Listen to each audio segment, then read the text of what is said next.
ये कौन दुश्मन है जो मुझे ठेला से मारा है?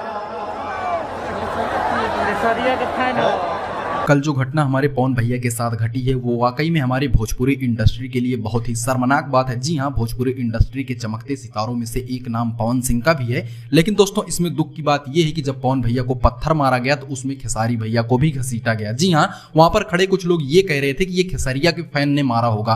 अगर उस हिसाब से हम देखें तो खेसारी भैया के ऊपर एक नहीं बल्कि हजारों पत्थर चले थे नेपाल के अंदर। तो क्या हम इसको मान सकते हैं कि जो पत्थर खेसारी भैया के ऊपर चले थे उसको पवन सिंह के फैन ने मारा? आपको एक बात जरूर सोचना चाहिए था कि जो खेसारी लाल यादव दूसरे सुपरस्टारों के साथ साथ दूसरे लोगों की इतनी ज्यादा इज्जत करते हैं, उनके फैन कैसे दूसरों को पत्थर मार सकते हैं? जिसने भी पत्थर मारा है उसने बहुत ही ज्यादा गलत काम किया है। लेकिन अगर ये कहा जाए कि उस पत्थर को मारने वाला व्यक्ति खेसारी लाल यादव का फैन था तो मैं इस बात से पूरी तरह से इनकार करता हूं। अगर आप भी हमारी बात से सहमत हो तो हमको कमेंट में यस जरूर लिखिएगा।